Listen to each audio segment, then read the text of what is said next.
인생의 좌우명을 가지는 것은 중요합니다. 좌우명이라는 것을 찾아봤더니 오른쪽에 두는 항아리라는 뜻이라고 합니다. 비었을 때는 기울어지고 또 반쯤 차면 서 있다가 가득 차면 다시 기울어지는 특별한 항아리를 공자는 자기 오른편에 주고 가득 차는 것은 늘 넘어질 수 있는 위험이 있다는 것을 생각하고 교만해지지 않도록 경계하기 위해서 이 항아리를 항상 오른편에 두어서 제자들에게도 그렇게 권면했다는 의미에서 좌우명이라는 말이 유래가 됐다고 합니다.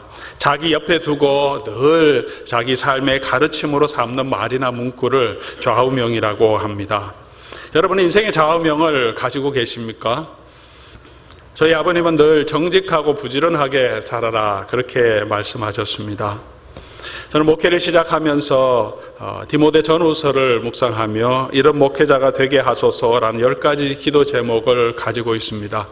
늘 돌아보면 부족한 것이 있지만 그래도 이 말씀을 붙들고 이런 목회자가 될 수 있도록 노력하고 있습니다. 고 정주영 명예회장은 우리가 잘 알듯이 시련은 있어도 실패는 없다, 이런 좌우명을 가지고 살았습니다. 스티브 잡스는 위대한 일을 하는 유일한 방법은 자기가 하는 일을 즐기는 것이다, 그렇게 말했습니다. 인생의 다양한 좌우명과 인생의 경구들이 있습니다. 이런 좌우명도 있습니다. 오늘 행복한 사람이 내일도 행복하다. 오늘 주어진 대로 그날을 행복하면 우린 늘 행복한 삶을 살 수 있다는 것이죠. 기대는 하되 착각은 하지 말고 후회는 하되 미련은 갖지 말라. 좋은 말이죠. 우리가 너무 집착하지 않도록 그렇게 우리를 경고해 주는 말입니다. 좀 세속적이긴 하지만 마음에 확 닿는 그런 경고도 있습니다. 잘 먹고 잘 살자, 그게 남는 거다. 마음에 와닿습니다. 옛날 입시 공부할 때는 이런 말로 우리가 학생들을 서로 간에 격려했다고 합니다. 대학 가서 미팅할래, 공장 가서 미싱할래. 열심히 우리가 하나의 어떤 삶의 본질을 붙들고 또 우리 자기 삶을 다스리고 나아가는 그런 말씀이 있다는 것은 참 중요합니다. 남편들에게 주는 최고의 금원이라고 합니다. 아내 말을 잘 들으면 자다가도 떡이 생긴다. 남편들이 꼭 듣고 아내 말을 잘 들으시기 바랍니다.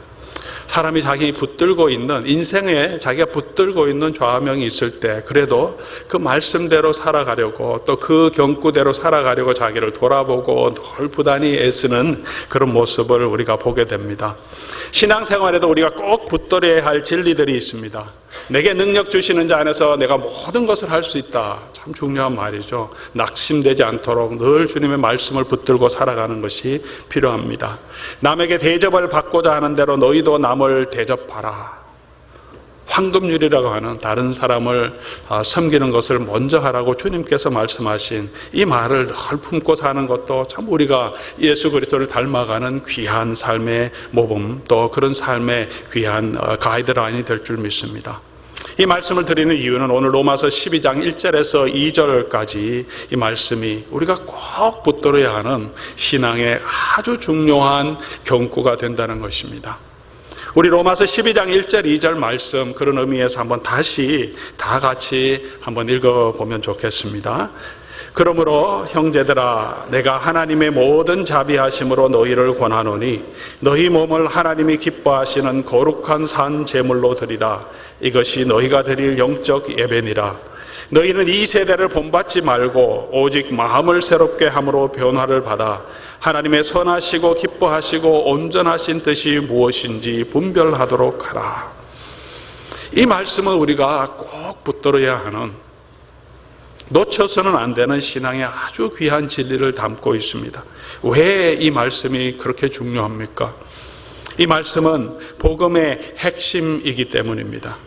12장부터, 로마서 12장부터 바울은 성도가 어떻게 살아야 하는가, 성도의 삶의 원리를 설명하고 있습니다.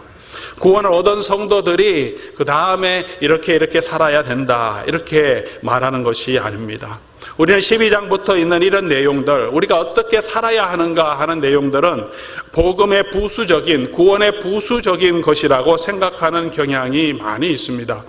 구원을, 내가 예수를 믿음으로 이제 구원을 얻었는데 뭐 이렇게 살도록 노력하면 되겠다. 천천히 해야지. 뭐 이렇게 생각할 때가 많습니다. 어떻게 거기 성경에 있는 대로 다 사냐?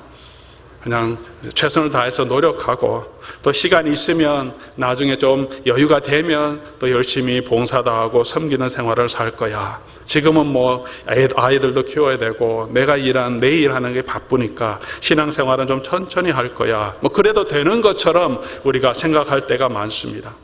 매주 빠지지 않고 교회에 나오는 것도 목사님 감사하게 생각해야지 뭐 또 거기에다 더 이런저런 일을 하라고 하십니까? 이렇게 생각할지도 모릅니다. 하지만 오늘 12장부터 나오는 이 모든 내용도 12장 1절, 2절 말씀 내용도 복음의 핵심임을 잊어서는 안 됩니다. 사도 바울은 복음, 이 로마서에서 복음과 구원이라는 두 가지 주제를 이야기하고 있습니다. 그래서 로마서 1장 16절에 이 복음은 모든 사람에게, 모든 믿는 자들에게 구원을 주시는 하나님의 능력이 된다, 그렇게 말합니다. 복음을 선포하고 있는데 그 복음은 구원을 주시는 하나님의 능력이 됩니다. 사도 바울이 선포한 복음은 1장에서 11장까지 끝나는 것이 아니고, 그래서 이제 구원을 얻은 것이 아니고, 사도 바울이 선포하는 복음은 1장에서 16장 전체에 하나님의 복음을 선포하고 있습니다. 왜냐하면 이 복음 자체가 우리에게 구원을 주시는 능력이 되기 때문입니다. 우리의 구원은, 사도 바울이 생각하는 구원은 예수를 믿고 그냥 거기서 구원이 끝나는 것이 아닙니다. 사도 바울이 말하는 구원은 포괄적인 개념입니다. 그래서 사도 바울은 어떤 때는 구원을 얻었다고 과거형으로 표현하기도 하고, 성도들에게 구원을 이루라고 현재형으로, 명령형으로 표현하기도 하고, 구원을 얻을 것이라 이렇게 미래형으로도 표현합니다. 구원은 하나님이 창세전에 예비하신 그때부터 우리를 선택하시고 이 인류 역사를, 유대 역사를 통해서 하나님이 계시해 주시고 예수 그리스도를 보내주시고 예수 그리스도의 복음이 선포함으로 우리를 믿음으로 불러주시고 우리가 새롭게 하시고 새롭게 새로운 영을 얻게 하시고 회개하고 예수 그리스도를 믿고 칭의를 얻게 하시고 하나님의 양자 되게 하시고 이제 하나님의 자녀로 성화의 과정을 걸어가게 하시고 영원한 천국을 이끌어 가시는 이 모든 과정이 사도 바울은 구원이라는 과정, 구원이라는 단어로 설명하고 있습니다. 그러므로 사도 바울에게 있어 구원이라고 하는 것은 하나님의 구원의 모든 역사를 다 포함하고 있습니다. 그 구원의 한 과정 속에 우리의 성화의 과정이 있는 것입니다. 이미 구원은 이루어졌고, 구원이 이루어졌기 때문에 천국에서 내가 조금 더 누리기 위해서 봉사도 하고 내 삶을 하나님 앞에 드리는 예배의 삶을 드리는 섬김의 삶, 사랑의 삶을 드리는 것이 아니라 우리는 여전히 이미 얻은 구원을 가지고 앞으로 얻을 구원을 바라보면서 계속해서 구원의 여정을 지금도 걸어가고 있습니다. 그러므로 이 말씀은 우리에게 아주 중요한 말씀입니다. 사도 바울은 늘 복음을 선포할 때 두 가지를 말합니다. 고린도후서 4장 5절에 우리를 전파하는 것이 아니고 오직 그리스도 예수의 주 되신 것과 또 예수를 위하여 우리가 너희의 종된 것을 전파함이라, 그렇게 말합니다. 사도 바울이 선포하는 복음의 내용입니다. 두 가지로 요약하죠. 예수 그리스도의 주 되신 것을 선포합니다. 그것이 복음이라고 우리는 알고 있습니다. 그것을 믿으면 구원을 얻는다고 알고 있습니다. 하지만 사도 바울이 선포하는 복음은 거기에서 끝나는 것이 아니고 예수 그리스도의 주 되심을 선포하고 우리가 그 예수 그리스도를 받아야 함과 동시에 우리가 너희의 종된 것을, 우리가 서로의 종이 되어서 예수 그리스도의 사랑으로 서로 섬기며 사랑하며 그리스도를 닮아가는 그 삶도, 복음에 합당한 그 삶도 복음의 한 부분으로 사도 바울은 계속해서 선포해 왔습니다. 그래서 사도 바울의 이 서신을 보면 처음에는 예수 그리스도의 주 되심을 말씀하고 중간부터는 이제 우리가 어떻게 서로 섬겨야 할 것인지 우리에게 말해주고 있습니다. 어떤 분들은 처음에는 닥트린, 교리라고 그러고 두 번째 파트는 윤리라 이렇게 표현하기도 합니다. 하지만 이 두 가지 모든 것이 사도 바울이 늘 선포했던 복음의 내용입니다. 오늘 로마서에 적용해 보면 1장에서 11장까지는 예수 그리스도의 주 되심을 선포하신 것이고 12장에서 16장까지 내용은 우리가 어떻게 서로의 종이 되어야 하는가 하는 복음의 내용을 선포하고 있습니다. 그러므로 사도 바울이 강조하는 믿음으로만 구원을 얻는다고 할 때 그 믿음은 갈라디아서 5장 6절에 사도 바울이 사랑으로 역사하는 믿음이라고 말합니다. 우리의 믿음은 사랑으로 역사하는 믿음입니다. 입술로만 하나님을 믿는다고 고백하는 것이 아니라 그 믿음 안에 사랑의 역사, 사랑의 나타남이 있어야 한다는 것입니다. 또 믿어 순종하게 하는 믿음이라고 로마서 1장 15절에 사도 바울은 말하고 있습니다. 오늘 이 로마서 12장 1절과 2절이 중요한 것은 또 이 사도 바울이 12장에서 16장까지 말씀하시는 이 모든 성도가 어떻게 살아야 하는가 하는 구체적인 삶의 적용의 문제에 있어서 1절과 2절은 그 삶의 원리를 제공하는 것입니다. 이 1절과 2절이 근본 원리고 그 다음부터 나오는 모든 내용은 구체적인 적용이라는 것입니다. 그러므로 우리가 어느 곳에 어떤 환경에 있든지 늘 이 12장 1절 2절의 말씀을 가지고 그 말씀을 나의 상황에 구체적으로 적용해가는 삶을 살아야 합니다. 그러므로 오늘 이 말씀은 우리 인생의 신앙의 좌우명으로 반드시 붙들어야 할 말씀입니다. 사랑하는 성도 여러분, 인생의 좌우명은 없더라도 오늘 이 말씀은 우리의 신앙의 좌우명으로 붙드시기 바랍니다. 우리 책상 우편에 놓고 우리 마음에 품고 늘 기억하시기 바랍니다. 내가 어떻게 살아야 되는가? 내가 어떤 은혜를 받은 사람인가? 나는 하나님 앞에 산 제물로 드려진 삶이다. 나는 세상을 본받지 않고 마음을 새롭게 함으로 변화를 받아서 늘 하나님이 기뻐하시고 온전하신 그 뜻이 무엇인지 분별해서 그 뜻을 따라 살아야 하는 사람인 것을 늘 기억하시기 바랍니다. 이제 내용을 조금 살펴보겠습니다. 사도 바울은 이 권면을 하면서 먼저 그러므로 내가 하나님의 모든 자비하심으로 너희를 권하노라 이렇게 말합니다. 권한다 말합니다. 이 권한다고 하는 이 단어는 영어로 번역할 때는 urge라는 말을 쓰기도 합니다. 그렇게 간곡하게 호소하는 내용입니다. 비타민을 드세요. 피로가 회복될 것입니다. 조식상에 가보세요. 음식이 괜찮습니다. 일 천천히 하세요. 너무 힘들게 일하지 마세요. 건강을 챙기십시오. 이런 우리가 조언이나 덕담의 수준이 아니고 사도 바울은 자기의 삶을 다해서 간곡하게 성도들에게 말하고 있습니다. 간곡하게 호소하고 있습니다. 왜 이렇게 간곡하게 사도 바울이 성도들에게 이 말씀을 합니까? 그러므로 하나님의 모든 자비하심으로 너희를 권한다 말합니다. 그러므로 하나님의 모든 자비하심으로 한 이 말의 내용이 무엇입니까?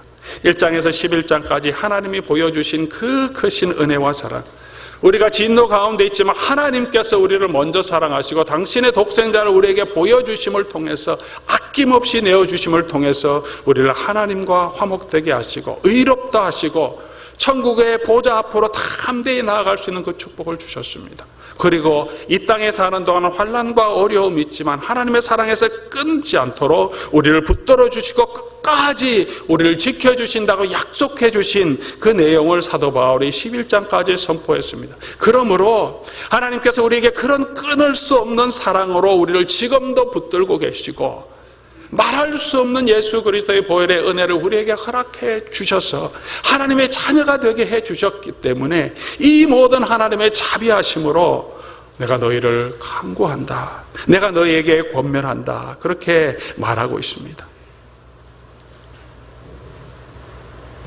하나님이 그런 자비하심으로 저와 여러분을 구원해 주셨고 우리를 하나님의 자녀로 삼아 주셨기 때문에 이제 우리는 우리 몸을 하나님이 기뻐하는 거룩한 산 제물로 드려야 합니다. 우리 몸을 하나님 앞에 드린다는 것이 무슨 의미입니까? 우리의 삶은, 저와 여러분의 삶은, 여러분이 가지고 있는 것은, 여러분의 재물은, 여러분의 건강과 여러분의 시간은, 내 자신은 이제 우리의 것이 아닙니다. 고린도전서 6장 20절 보면 너희는 값으로 산 것이 되었으니 그런즉 너희 몸으로 하나님께 영광을 돌리라. 너희는 값으로 산 것이 되었으니 누가 우리를 값으로 샀습니까? 예수 하나님께서 우리를 어떤 값으로 사셨습니까? 예수 그리스도의 보혈의 피로 우리를 사셨다 합니다. 사단의 종된 저와 여러분들, 죄와 사망의 종된 저와 여러분들을 예수 그리스도의 피공로로 사셨습니다. 그럼 이제 우리는 누구의 것입니까? 여러분은 누구의 것입니까? 믿습니까? 여러분의 마음만 하나님의 것입니까? 여러분의 몸만 하나님의 것입니까? 내가 가진 모든 것이 이제는 하나님의 은혜죠.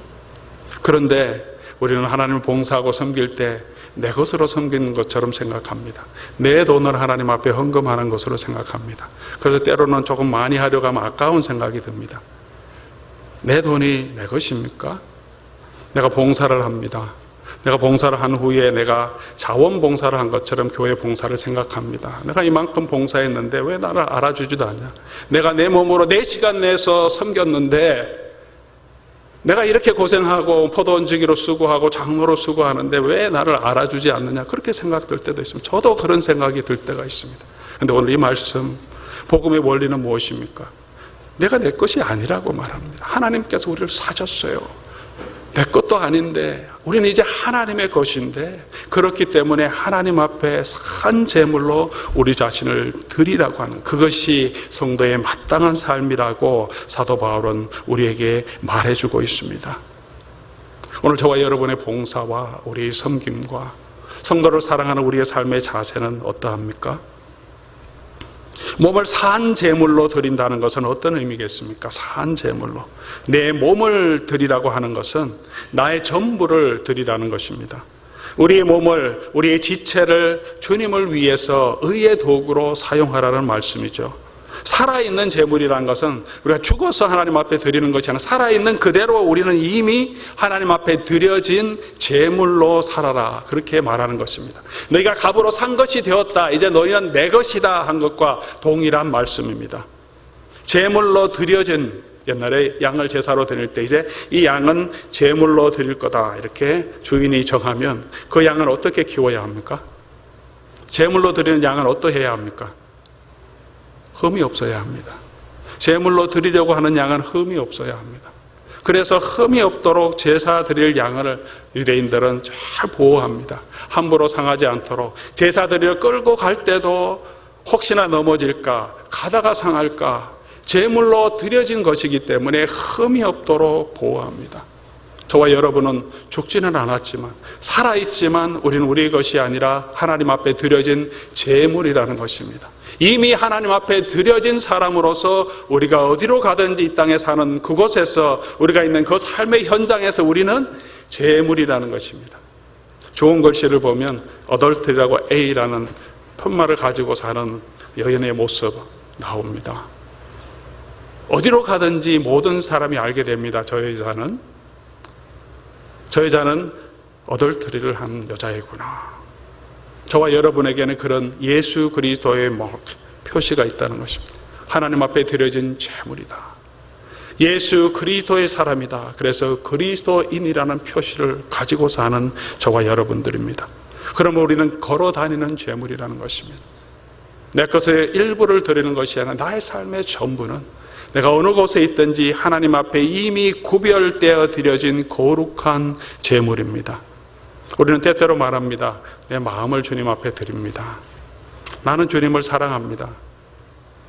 내가 신앙생활 지금은 제대로 못하지만 그래도 내 마음에는 하나님 사랑하는 마음은 있습니다. 내 마음에는 신앙이 있다고 말합니다. 사도 바울은 우리에게 권면하죠. 내 몸을 드려라. 마음이 있다면 그 마음이 구체적으로 몸을 통해서, 몸의 지체를 통해서 하나님 앞에서, 사람들 앞에서 나타나기를 원하십니다. 그래서 내 몸을 하나님이 기뻐하는 거룩한 산제사로 드리라, 그렇게 말하고 있습니다. 우리의 몸을 하나님 앞에 드리는, 신약 성도가 드리는 그 제물에 대해서 성경은 몇 가지 구체적인 예를 우리에게 주고 있습니다. 우리의 선 삶이 하나님 앞에 예배가 되어야 되지만 이 세 가지 것은 하나님이 기뻐하시는 향기로운 제물이라고 성경은 말하고 있습니다. 첫 번째, 빌립보서 4장 18절을 한번 보겠습니다. 빌립보서 4장 18절 내용 보면, 내게 모든 것이 있고 또 풍부한지라 에바브로 디로편에 너에게 준 것을 받았으면 내가 풍족하니, 이는 이는 사도 바울이 에베소서 편에서 마게도니아 교회에서 자기가 받은 그 연보 선교 헌금에 대한 내용을 지금 말하고 있습니다. 이는 받으실 만한 향기로운 제물이요 하나님을 기쁘시게 한 것이라. 마게도니아에 있는 빌립보에 있는 성도들이 궁핍한 중에도 사도 바울의 선교를 위해서 기쁨으로 헌금한 그 물질은 사도 바울이 말하기를 하나님께서 받으실 만한 향기로운 제물이요 하나님을 기쁘시게 하는 것이라 이렇게 말합니다. 우리가 가진 제물을 내 피와 살과 같은 제물이라 그렇게 말합니다. 내 몸을 드리는 가장 기본적인 삶의 자세는 내가 가진 것을 하나님께 드리는 것으로 나타나기도 합니다. 우리가 11조, 감사헌금, 주일헌금, 성교헌금 등을 자원하는 마음으로 감사함으로 풍성하게 하나님 앞에 드릴 때 그것은 하나님이 기뻐하시는 향기로운 제물이라고 말합니다. 어떤 사람은 돈이 있는 곳에 사람의 마음이 있다고 말합니다. 정말 선교를 하는 사람은, 선교에 마음이 있는 사람은 선교에 말만 하지 않고 자기 물질을 드립니다. 우리의 삶, 우리가 가진 모든 것이 하나님의 은혜로 주신 것이라면 우리가 하나님의 것을 가지고 하나님의 은혜로 주신 것을 가지고 하나님 앞에 인색하는 것을 하나님이 기뻐하시겠습니까? 풍성한 감사의 연보를 드림으로 하나님께서 영육간에 여러분의 삶에 풍성한 은혜를 더해 주시기를 주님의 이름으로 축원합니다. 히브리서 13장 15절 보면 두 번째 제사를 말하고 있습니다. 그러므로 우리는 예수로 말미암아 항상 찬송의 제사를 하나님 앞에 드리자. 이는 그 이름을 정언하는 입술의 열매니라. 찬송의 제사를 하나님 앞에 드리자. 그 이름을 정언하는 입술의 열매니라. 우리의 입술을 통하여서, 우리의 몸을 통하여서 하나님 앞에 찬양하는 저와 여러분들이 되기를 바랍니다. 구체적인 예배의 행위입니다.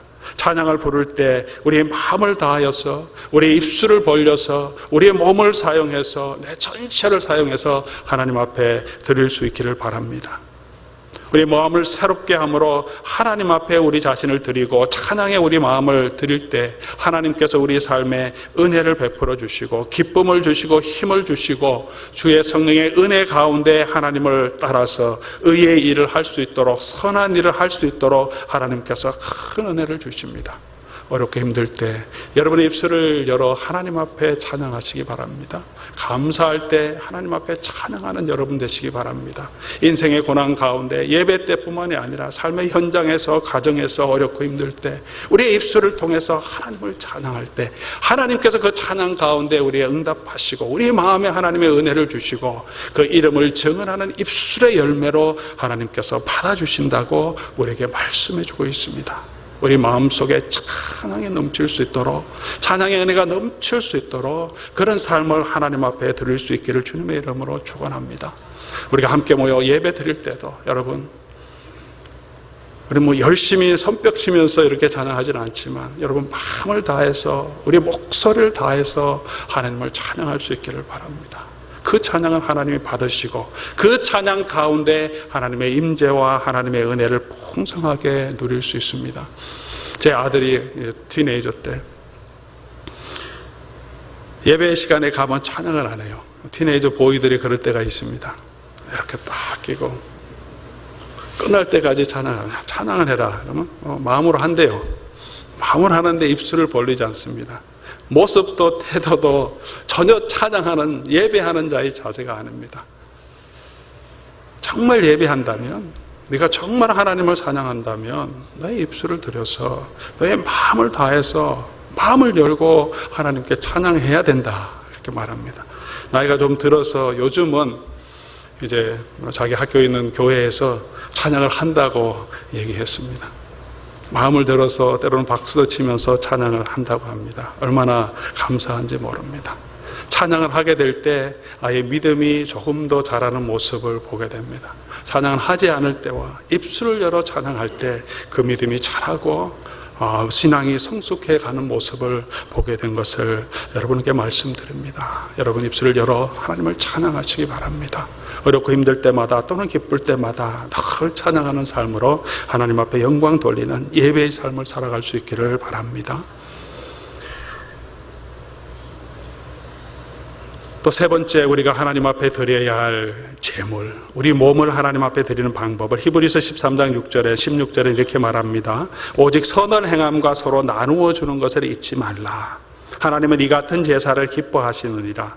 선을 행하는 것, 다른 사람을 사랑하는 것, 다른 사람을 도와주는 것, 우리의 몸을 가지고 우리 시간 가지고 내 마음을 들여서 찾아가고 돕고 사람의 마음을 이해해 주는 그런 마음, 그것이 하나님 앞에 드려지는 예배라고 말합니다.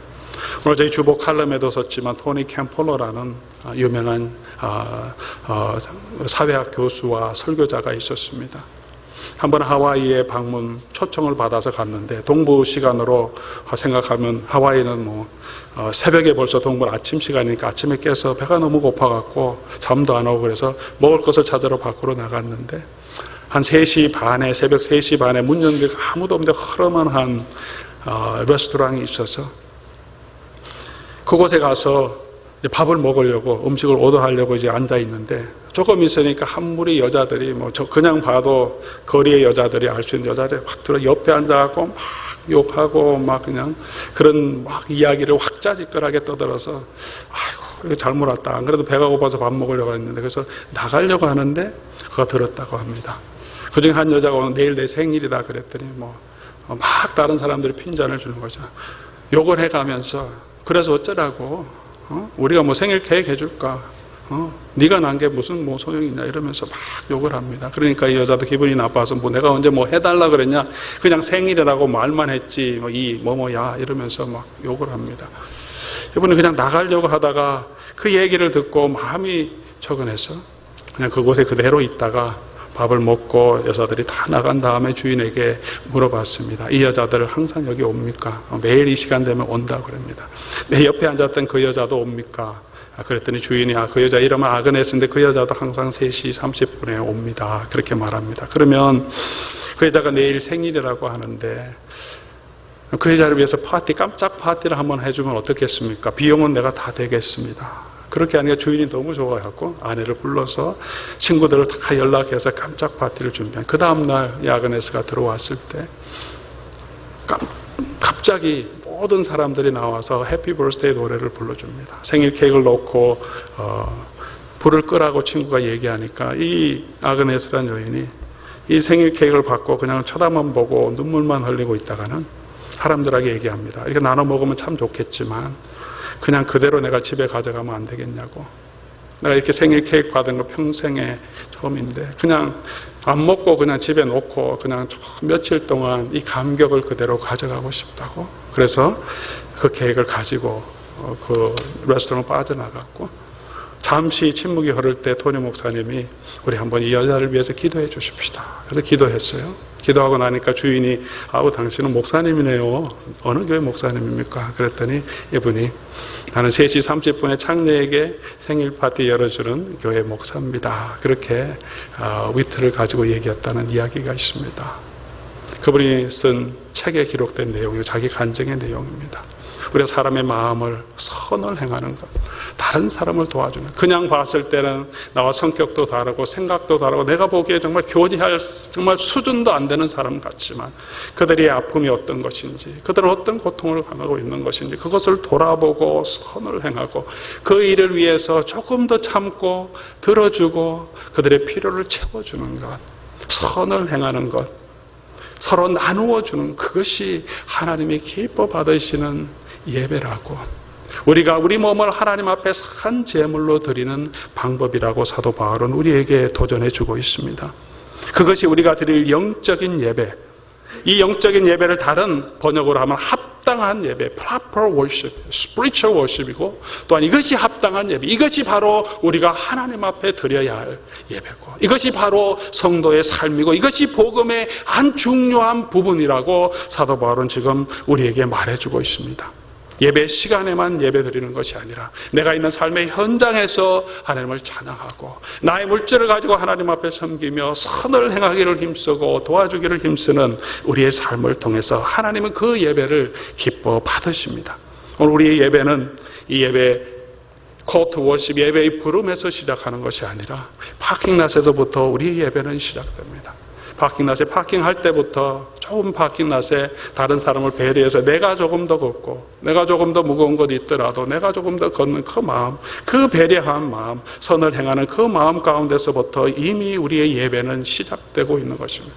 축도가 끝나고 밖으로 나갔을 때 파킹랏에 이르렀어도 우리는 여전히 예배하는 자로 살아야 합니다. 우리가 가는 가정에서, 직장에서 우리의 몸을, 우리의 마음을 하나님 앞에 드려서 하나님을 찬양하고 하나님을 경배하는 삶을 사는 것이 산 제물로 하나님 앞에 드리는 성도의 마땅한 예배라고 사도 바울은 우리에게 말해주고 있습니다. 나의 몸이 가는 그곳에서, 내가 있는 그곳에서 우리의 몸을 하나님 앞에 드릴 수 있는 산 제물로 하나님 앞에 드리는 저와 여러분이 될 수 있기를 주님의 이름으로 축원합니다. 사도 바울이 왜 이 권면을 하겠습니까? 왜 간곡한 마음으로 이 권면을 하겠습니까? 우리가 해야 되기 때문이고, 우리를 얽매고 속박하고 내가 이런 은혜를 줬으니까 너가 이것 정도는 해야 돼, 하나님이 그렇게 우리에게 요구하는 것이 아니고, 바로 이 길이, 우리가 하나님 앞에 온전히 드리는 이 길이 그리스도 안에서 하나님이 주시는 자유와 기쁨을 풍성하게 누리는 축복의 길이기 때문입니다. 이 길이 바로 생명의 길이기 때문입니다. 이 길이 축복과 행복의 길이기 때문입니다. 예수님이 선포하신 것처럼 마음이 가난한 자, 애통하는 자가 복이 있다고 하신 것처럼 이 땅에서 내가 가진 것을 내 것이 아니라, 내 몸이 내 것이 아니라, 내 재물이 내 것이 아니라 하나님의 것임을 감사하게 생각하고 하나님 앞에 내가 가진 것들을 하나님 앞에 드리는 그 삶을 하나님이 기뻐하시고 그 삶 가운데 하나님이 풍성한 은혜와 축복을 내려주실 줄 믿습니다. 이 길이 바로 저와 여러분이 누리는 은혜의 길이기 때문에 사도 바울은 간곡한 마음으로 저와 여러분을 권면하고 있습니다. 오늘 저도 여러분에게 간곡한 마음으로 저 자신과 함께, 우리가 함께 우리 자신을 하나님이 기뻐하는 거룩한 산제사로 오늘도 드리는, 우리가 있는 그 삶의 현장이 예배가 되고 예배가 우리의 삶이 될 수 있는 그런 성도들이 되기를 주님의 이름으로 축원합니다. 이제 우리가 함께 성찬에 나아가겠습니다. 성찬의 의미가 무엇입니까? 예수님께서 우리를 위해서 자신을 온전히 내어주셨습니다. 자기의 몸과 피를 우리에게 베풀어 주셨습니다. 이 성찬에 참여함으로 우리 고백합니다. 이제 우리의 몸은 우리 것이 아니고 주님의 것입니다. 다시 한번 이 말씀과 이 성찬에 참여하면서 신앙의 고백을 드리기 바랍니다. 그리고 우리 삶을 통해서 하나님이 기뻐하는 합당한 예배로 하나님 앞에 나아가는 저와 여러분이 될 수 있기를 주님의 이름으로 축원합니다. 우리 성찬을 준비하는 마음으로 이 시간 합심해서 한번 함께 기도하면 좋겠습니다.